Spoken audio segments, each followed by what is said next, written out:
Hello my young friends, good morning. स्वागत है आप सबों का मेरे चैनल फिजिक्स प्लस टू में। मैं सुरेश सर फिर एक बार आपके साथ।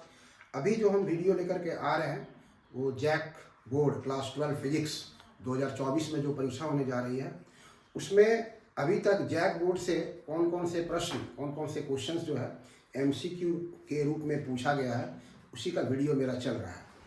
इसके पहले एक वीडियो हमने अपलोड किया था, electromagnetic induction and alternating current, प्रत्यावर्ती धारा, विद्युत चुंबकीय प्रेरण और प्रत्यावर्ती धारा से रिलेटेड एक वीडियो हमने अपलोड किया है। उसमें हमने बताया है कि 2023 से लेकर के जो क्वेश्चन पूछा गया है जैक बोर्ड में, 2023 से पीछे जितना पूछा गया उसको लेकर के हम शुरू किए हैं और 2023 और 22 का हमने अपलोड किया है।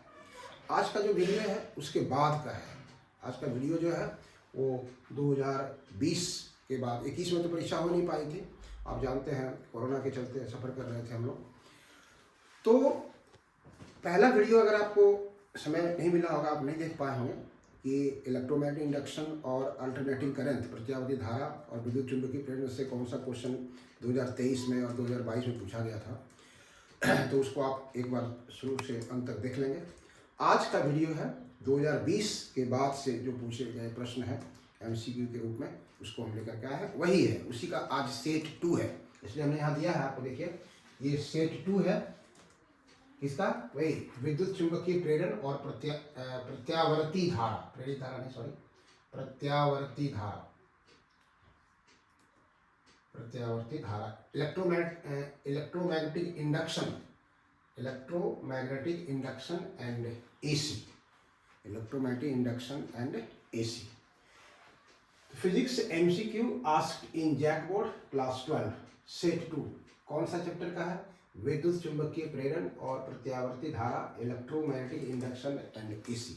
इससे रिलेटेड एक वीडियो हम अपलोड कर चुके हैं। अगर आपको समय नहीं मिला तो उसको आप जरूर से देख लेंगे।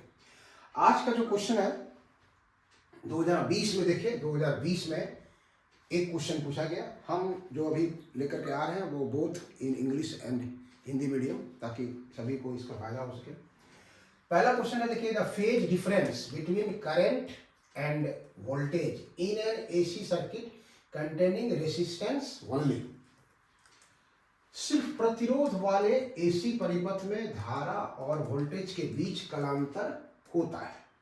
मतलब आप ऐसा, आपको सर्किट है, सर्किट जो है आपका वो इस तरह से है, उसमें सिर्फ आर है, आर है, और यहां से आप वोल्टेज अप्लाई किए, इसमें एसी वोल्टेज अप्लाई किए, V = V0 sin omega T. तो इस वोल्टेज के चलते इसमें करंट प्रोड्यूस होगा I, और I का जो फॉर्मूला आता है वो, I का जो फॉर्मूला आता है वो आप फॉर्मूला आप देखे होंगे, डिराइव करने के बाद जो उसमें फॉर्मूला आता है वो I = I0।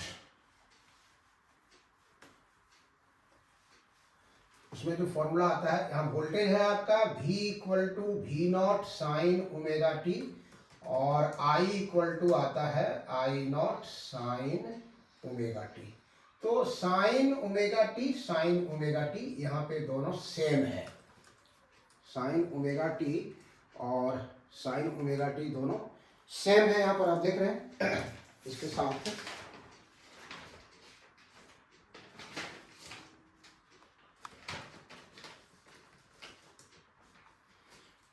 दोनों एक साथ है, दोनों एक साथ है, मतलब दोनों सेम फेज में चल रहा है, दोनों एक साथ साथ चल रहा है। तो दोनों के बीच का फेज डिफरेंस कितना होगा? तब द फेज डिफरेंस कितना होगा, दोनों के बीच का कालांतर कितना होगा, दोनों के बीच में कोण में अंतर कितना होगा? तो दैट इज 0। दोनों अगर सेम फेज में चल रहा है तो एंगल डिफरेंस जो हो जाएगा दैट इज 0। इसलिए option D is correct, option D correct है। ये 2020 में क्वेश्चन पूछा गया था 2020 में। ये फेज डिफरेंस से रिलेटेड जो क्वेश्चन आता है वो आप याद रखेंगे, 3 चैप्टर में आता है, तीनों के साथ आता है। उसके साथ एक सर्किट, तो ये आप देखें इसमें आर था, एक सर्किट जिसमें ये आर था, आप यहाँ पे वोल्टेज लगाए, इसमें वोल्टेज लगाए, V = V0 sin omega T, V = V0 sin omega T आपने लगाया। 2019 में जो क्वेश्चन दिया, देखिए सेम क्वेश्चन दिया है 2019 का जो क्वेश्चन है उसमें कह रहा है सिर्फ स्वप्रेरकत्व मतलब एल इंडक्टर वाले एसी परिपथ में धारा और वोल्टेज के बीच कलांतर होता है।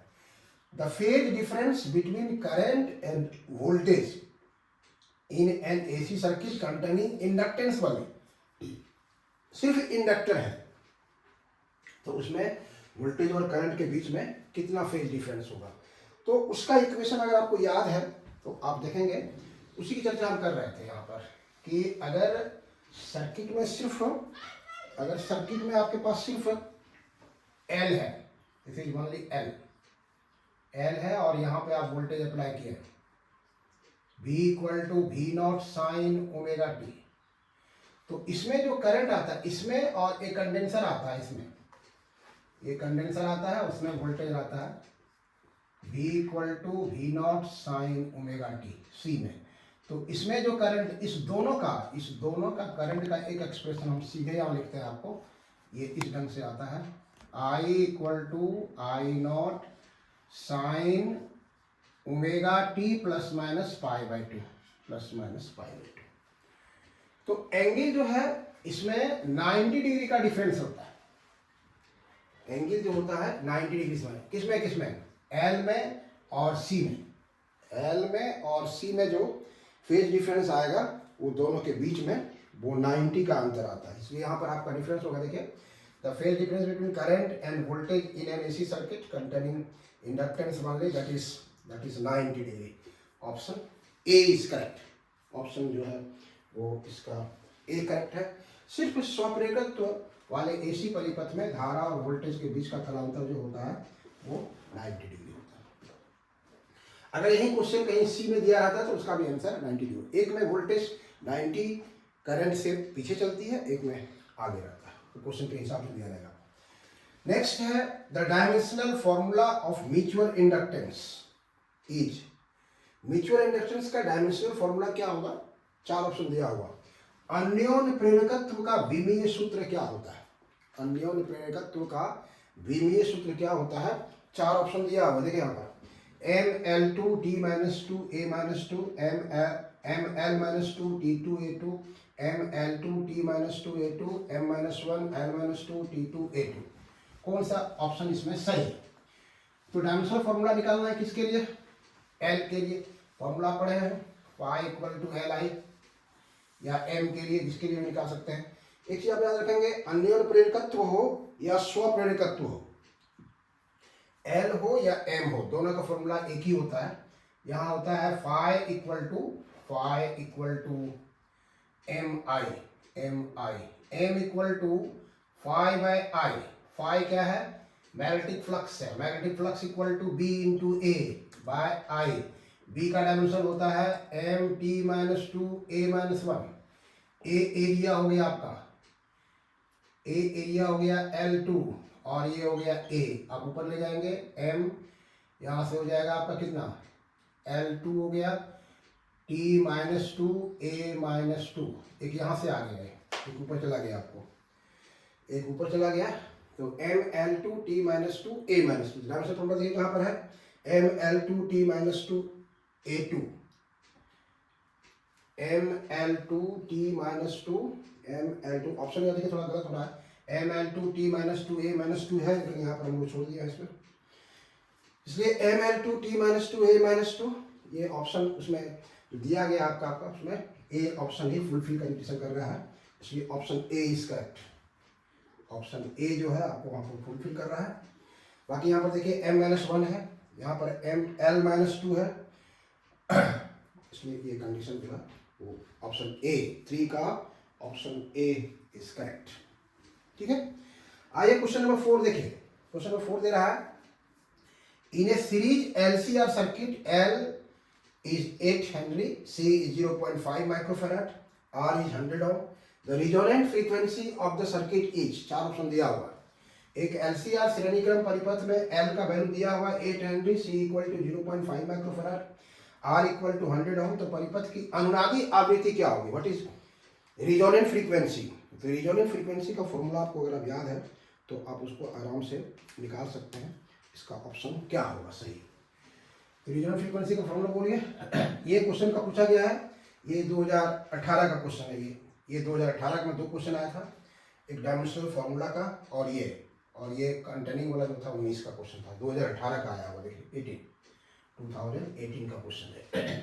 रिजोनेंट फ्रीक्वेंसी फार्मूला बोलिए, आप जानते हैं रिजोनेंट फ्रीक्वेंसी का जो कंडीशन होता है, रिजोनेंट सर्किट किसमें रहता है, वो टेलीविज़न या फिर रेडियो का जो ट्यूनिंग सर्किट कहा जाता है उसमें ये काम करता है। हर रेडियो स्टेशन का ट्रांसमिटिंग वेव का फ्रीक्वेंसी अलग अलग होता है। तो उसका जो फॉर्मूला है क्या है रिजोनेंट फ्रीक्वेंसी का, F इक्वल टू बोलिए F R आप लिख सकते हैं 1/2 pi under root L into C, ये फॉर्मूला होगा। आपको यहाँ दिया हुआ 8 हेनरी L का वैल्यू दे दिया है और C का वैल्यू दिया हुआ 0.5 माइक्रोफैराड। इसको बदल दीजिए आप, 0.5 1 microfarad is 10 to the power -6 farad, 10 to the power -6 farad. इसलिए LC दोनों को अगर मल्टीप्लाई कर दें तो L हो गया 8 और ये हो गया 0.5 इंटू 10 टू द पावर -6, मतलब this is 4 into 10 to the power -6। ये LC का फॉर्मूला है, इसलिए अब यहाँ पुट कर दीजिए। तो FR 1/2 pi under root LC का वैल्यू कितना है 4 इंटू 10 टू द पावर -6, तो ये 1/2 पाई रह गया और यहाँ से स्क्वायर रूट निकल जाएगा, 4 का 2 और ये हो गया 10 टू द पावर -6 का -3। आप -3 को ऊपर ले जाइए, ये हो गया 1000 और नीचे हो गया 4 पाई, नहीं 4 पाई आ गया यहाँ से, इसको यहाँ से कैंसिल कर दीजिए, 250 आ जाएगा सर, 4 2 8 4 5 20, ठीक है। ये 250/पाई हर्ट्ज, ये इसका ऑप्शन आया। अब देखिए यहाँ पर न्यूमेरिकल्स में क्या क्या दिया हुआ आपको, ऑप्शन ए में 1000/पाई हर्ट्ज, 500/पाई हर्ट्ज, 250/पाई हर्ट्ज और 125/पाई हर्ट्ज, इसलिए option C is correct. Option C जो है 250/पाई हर्ट्ज वो है करेक्ट। चलिए आगे बढ़ते हैं, नेक्स्ट क्वेश्चन है, देखिए अगला क्वेश्चन नंबर है 5 question number, the impedance of LR series circuit is, impedance को हिंदी में क्या कहते हैं, प्रतिबाधा। LR श्रेणीक्रम परिपथ की प्रतिबाधा होती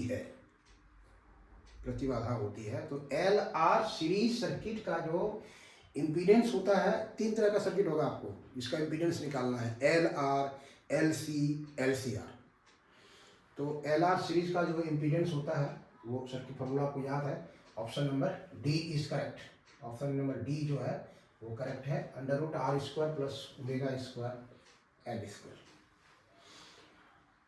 क्वेश्चन नंबर 6 आइए देखिए, if the phase difference, if phi be the phase difference between AC current, alternating current and voltage, then power factor is, यदि प्रत्यावर्ती धारा और वोल्टेज के बीच का कलांतर फाई है तो शक्ति गुणांक होगा। शक्ति गुणांक कौन सा होगा, देखिए tan phi, cos phi, sin phi, cos square phi। तो पावर इन एसी सर्किट का जो फॉर्मूला था उसको अगर आप रिकॉल करेंगे तो आपको वहां से इसका सॉल्यूशन मिल जाएगा। पावर इन एसी सर्किट का फॉर्मूला था P एवरेज पावर, वो था PRMS, या इसको लिख सकते हैं VRMS IRMS into cos phi। इसको लिखते थे हम लोग P average, this is PRMS into cos phi। This cos phi is called power factor, इसी को हम लोग कहते थे पावर फैक्टर, शक्ति गुणांक। तो ऑप्शन आपको क्लियर है कहां पर ऑप्शन सही होगा, सो इसलिए option D is correct. cos phi जो होगा वो पावर फैक्टर कहलाएगा इसी सर्किट का। क्वेश्चन नंबर 7 आइए देखिए क्या कह रहा है, in a step up transformer the number of turns in primary and secondary coils are respectively N1 and N2। मतलब स्टेप अप ट्रांसफार्मर को हिंदी में कहते हैं हम लोग ऊंचाई ट्रांसफार्मर। एक ऊंचाई ट्रांसफार्मर में प्राथमिक और द्वितीयक कुंडली में तार के फेरों की संख्या N1 और N2 है। तो ऑप्शन दिया है N1 is greater than N2, N1 is less than N2, N1 is equal to N2 and N1 is 0। तो स्टेप अप मतलब क्या करेगा, वोल्टेज को वो बढ़ा देगा। इनपुट में जितना वोल्टेज डालेंगे उससे अधिक मिलेगा आपको। तो अधिक मिलने के लिए वह नंबर ऑफ टर्न्स ज़्यादा होना चाहिए, इसलिए N2 का वैल्यू जो है वो ऊंचाई में N2 का वैल्यू जो होना चाहिए वो ज़्यादा होना चाहिए। स्टेप अप ट्रांसफार्मर है, तो स्टेप अप ट्रांसफार्मर में आपको N2 इज ग्रेटर, इसलिए option B is correct. Option B जो है वो करेक्ट होगा हम लोग का, option B is correct. Question number 8 आइए देखिए, the ratio of RMS value, root mean square value and peak value of alternating current is. AC के आरएमएस वैल्यू और पिक वैल्यू का रेशियो कितना होता है। एसी के प्रत्यावर्ती धारा के वर्ग माध्य मूल मान आरएमएस वैल्यू एंड शिखर मान का अनुपात क्या होगा, उसमें आपको ऑप्शन दिया है, उसमें आपको चूज करना है। तो दोनों का फॉर्मूला आपको याद होना चाहिए, दोनों का फॉर्मूला, या फिर आप उसको सीधे एक फॉर्मूला अगर निकालते हैं। कभी तो क्वेश्चन देता है 12 में कि establish the relation between RMS value and peak value, तो हम उस रिलेशन को लिखते हैं यहाँ पर। देखिए I R M S equal to I not by root two, this is R M S and this is peak, इसलिए I R M S by I not यहाँ तक ले आया, तो ये क्या बचा आपको 1 by root two, 1 by root two, इसलिए option 1 by root two, 1 by 2, 2 root 2, 1 by root 2, 2 root 2 half and 2 root 2। Option clear है आपका, option A is correct, option A जो है वो आपको करेक्ट मिलेगा। क्वेश्चन नंबर 9 आइए देखिए, the phase difference between current end voltage in an AC circuit containing capacitor voltage. ये देखिए 2015 का क्वेश्चन था, इसके पहले हम लोग जो डेट किए। क्वेश्चन नंबर 5 2017 का है, क्वेश्चन नंबर 6 ये 2017 का है, क्वेश्चन नंबर 7 ये भी 2017 का है, और अभी जो डील किए वो 2016 का क्वेश्चन है, 2016 में पूछा गया। क्वेश्चन नंबर 2015 में पूछा गया है, the phase difference between current end voltage in AC circuit containing capacitor only. सिर्फ संधारित्र वाले परिपथ में प्रत्यावर्ती धारा और वोल्टेज के बीच का कलांतर कितना होता था। आपको पहले इसके पहले ही बताया, 3 सर्किट में ये चीज पूछा जाता है, और तीनों के बारे में हम आपको शुरू में एक आंसर बता दिए थे आपको कि आप उसमें ध्यान देंगे। तो दोनों में जो था वो 90 का डिफरेंस आ रहा था, एल में 0 था, और ये सी में भी 90 का आंसर एक साथ बताए थे, इसलिए इसका ऑप्शन जो है वो option B is correct, option B that is correct 90। याद रखेंगे आर में 0, आर अगर सर्किट में सिर्फ रेसिस्टेंस है तो दोनों सेम साथ चलता है वोल्टेज करंट, इसलिए फेज डिफरेंस इज 0, और एल और सी में 90 का अंतर होगा। क्वेश्चन नंबर 10 आइए देखिए, in LCR circuit the voltage across each component of LCR is 50 volt. मतलब आपके पास अगर ये सर्किट दिया हुआ है, आर है, एल है और सी है, आर एल और सी, यहाँ का वोल्टेज भी 50 वोल्ट है, वी आर, यहाँ का भी वी एल जो है वो भी 50 वोल्ट है, और यहाँ वी सी भी 50 वोल्ट है, 50 वोल्ट है। तो नेट वोल्ट का जो फॉर्मूला होता है, इसका नेट वोल्ट का जो फॉर्मूला होता है वोल्टेज का, वो फॉर्मूला आप जानते हैं, वी आर का square plus V L minus V C का square, this is net potential difference या नेट वोल्टेज। तो यहाँ पर कहता है कि the voltage across LC combination, एक एलसीआर परिपथ में प्रत्येक अवयव के परितः वोल्टेज 50 वोल्ट है। प्रत्येक अवयव मतलब एल के अवयव, सी के परितः और आर के परितः, सबका वोल्टेज 50 है। तो मैंने लिख दिया V R 50 volt, V R 50 volt, V C 50 volt. तो एलसी संयोजन, एलसी मतलब ये, इसके परितः कितना वोल्टेज होगा, इसके परितः वोल्टेज यही है ये, तो इसके परितः वोल्टेज हो जाएगा, तो वी एल माइनस वी सी कितना हो गया आपको, 50 माइनस 50 कितना हो गया, 0, इसलिए ऑप्शन दिया हुआ है यहाँ पे 50 वोल्ट, 50 रूट 2, 100, 0। ये 2012 का क्वेश्चन आप देखेंगे, 2020 का 12 का ये क्वेश्चन है, 2020 का, इसलिए option D is correct. Option D जो है इसका वो करेक्ट। एक क्वेश्चन और आया था 2014 में भी एक क्वेश्चन आया था यहाँ से, अब नीचे इसको लिखें यहाँ से 2000 क्वेश्चन, इधर स्पेस नहीं है इसलिए दोनों का एक साथ लिख दिए। 2000 question, Henry is unit of, Henry किसका मात्रक है? ऑप्शन ए था स्वप्रेरकत्व सेल्फ इंडक्टेंस, बी में अन्योन्य प्रेरकत्व म्यूचुअल इंडक्टेंस, सी में बोथ ए एंड बी, ए और बी दोनों के लिए, और D none of this.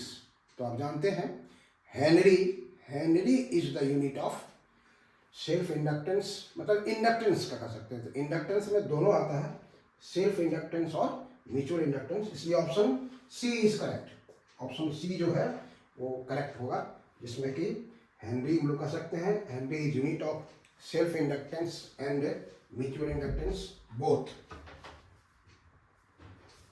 Self inductance और म्यूचुअल इंडक्टेंस दोनों के लिए यह यूनिट अच्छा हो। तो ये जो मेरा एमसीक्यू था वो इलेक्ट्रोमैग्नेटिक इंडक्शन और अल्टरनेटिंग करंट, दो पार्ट में ये हमने वीडियो अपलोड किया आपके लिए। इसके पहले वाला अगर आप नहीं देखे होंगे तो देख लेंगे। 2023 मतलब 2022 से लेकर के 2023 तक के बीच में जैक बोर्ड के द्वारा इस चैप्टर से कितना एमसीक्यू आया है वो एक साथ आपके सामने रखे हम, सिर्फ आपके मोमेंटम को बढ़ाने के लिए। आपकी तैयारी अच्छे ढंग से चल रही है, उसमें आप सेल्फ टेस्ट ले सकते हैं कि कितने आंसर का क्वेश्चन का जवाब हम दे सकते हैं। इसके बाद हम फिर आपके साथ आ रहे हैं अगला यूनिट का वीडियो लेकर के। चलिए, अगर अच्छा लगे आपको तो लाइक करना, सब्सक्राइब करना और शेयर करना कभी नहीं भूलिएगा। चलिए, थैंक यू।